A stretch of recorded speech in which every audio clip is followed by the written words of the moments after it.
बच्चों, आज हम लोग पाठ 6 बकरी दो गांव खा गई हास्य कहानी का शेष भाग का अध्ययन करेंगे। चलिए आगे पढ़ते हैं। क्या एक गन्ने में इतना सारा रस? अकबर को आश्चर्य हुआ। मैं बिल्कुल सच कह रहा हूँ हुजूर, कमाल की बात है। ये हमारे बादशाह की नीयत का कमाल है जनाब। अगर उनकी नीयत ठीक न होती तो गन्नों में रस ही न निकलता। अकबर आश्चर्य से किसान से पूछता है कि एक गन्ने से इतना सारा रस निकला है। तो वह किसान बोलता है कि यह हमारे बादशाह की मन की भावना का कमाल है जनाब। अगर उनकी नीयत ठीक है तो गन्ने में रस भी है। अगर उनकी नीयत अच्छी नहीं होती तो उनके गन्ने में की खेती में गन्ने में रस ही नहीं होता। तब उस पर बादशाह पूछते हैं कि इस पे किसान से कि इस गन्ने की खेती पे कितने ना लगान ले देते हो। तो जो लगान तो जी लगान तो सिर्फ 25 पैसे ही देने पड़ते हैं। तो किसान ने कहा कि 25 पैसे ही लगान देने पड़ते हैं। वह आश्चर्य से बादशाह पूछता है, सिर्फ 25 पैसे? बादशाह ने हैरान होकर पूछा। फिर वे सोचने लगे कि ऐसे रस वाले गन्ने के खेत पर तो काफ़ी रुपए लगाना चाहिए। ठीक है, आगरा पहुंचते ही इसका लगान बढ़ा दूंगा। उसने सोचा कि इस रस भरे गन्ने की खेती पर अगर ज़्यादा लगान लगा दूंगा तो मुझे मुनाफा होगा। और उसने सोचा कि मैं आगरा जाके उस पर लगान बढ़ा दूंगा। कुछ देर इधर उधर की बात करने के बाद अकबर ने कहा, अच्छा भाई, चलने से पहले जरा एक लोटा रस और पिला दो। किसान लोटा लेकर चला गया। उसने एक गन्ना तोड़ा, लेकिन इस बार लोटा न भरा। फिर एक के बाद एक 3-4 गन्ने तोड़े और उनका रस निकाला, फिर भी लोटा न भरा। अकबर उसका इंतज़ार कर रहे थे। सोच रहे थे कि इस बार तो इसने देर कर दी। तभी किसान मुंह लटकाए हुए आया और लोटा बादशाह की तरफ बढ़ा दिया। लोटे में थोड़ा सा ही रस था। अरे क्या बात है, इतना कम रस लेकर क्यों आए? कुछ नहीं हुजूर, लगता है अकबर बादशाह की नीयत बिगड़ गई है, उसी का असर है।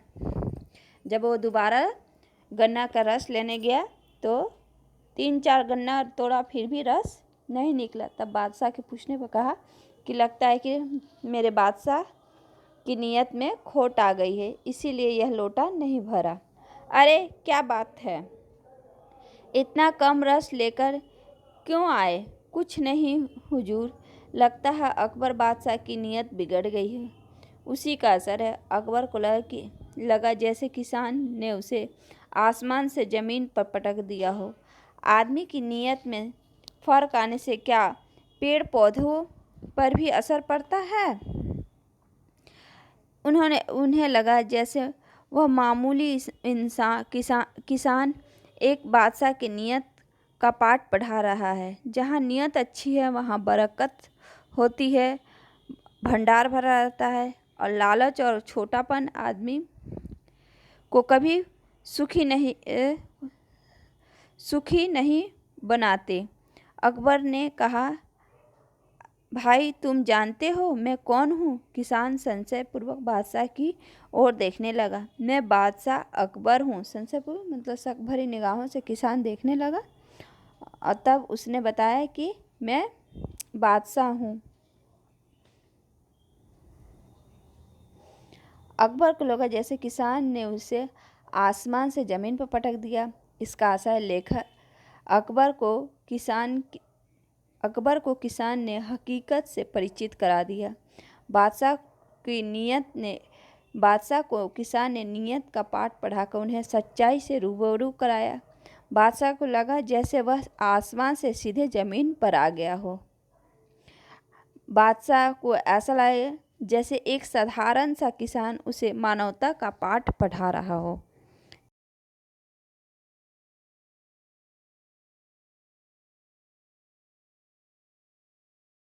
मैंने कोई गलत बात तो नहीं कह दी?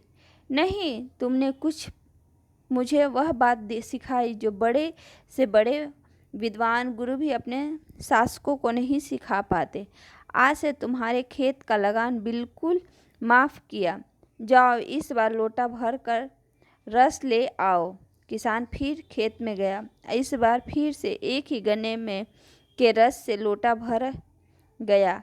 वह खुश होकर दौड़ा और उसने लोटा आगे बढ़ा दिया। अकबर ने रस पिया, फिर पीपल का एक पत्ता उठाकर बोले, हम इस पर तुम्हें 2 गांव देने का हुक्म लिख रहे हैं। हुक्म मीन्स आज्ञा दे रहे हैं, लिख रहे हैं। कल आगरा आना और पक्का कागज लिखवा कर लेना। तुम्हारे खाने पीने का इंतजाम इन गांवों की आमदनी से हो जाएगा। किसान ने पीपल का पत्ता रख दिया। अकबर चले गए। किसान काम में लग गया। कुछ देर बाद वह पत्ते की बात ही भूल गया। किसान की बकरी आई और उस पत्ते को खा गई। जो अकबर ने उस पत्ते पर लिख के दिया था कि तुम्हें 2 गांव दे रहा हूँ, उसी के से तुम्हारी आमदनी होगी, और वह पत्ता कहीं रख के भूल गया और उसी किसान की बकरी उस पत्ते को खा गई। किसान काम में लग गया। कुछ देर बाद वह पत्ते की बात भी भूल गया। किसान की बकरी आई और उस पत्ते को खा गई। जब किसान को उस पत्ते की याद आई तो उसने देखा कि पत्ता तो अपनी जगह पर नहीं है। वह रोने चिल्लाने लगा। अब भला उसे बादशाह कैसे पहचानेंगे? अब वो सोचने लगा कि अब उसे बादशाह कैसे पहचानेंगे, उस पत्ते को देखे बिना गांव कैसे देंगे। वह जोर जोर से रोता चिल्लाता आगरा पहुंचा। हाय, बकरी 2 गांव खा गई। बकरी द्वारा 2 गांव खाने का किस्सा सुनकर अकबर बादशाह किसान के भोलेपन पर बहुत हंसे, और बकरी 2 गांव खा गई की कहानी सुनकर बादशाह अकबर किसान की भोले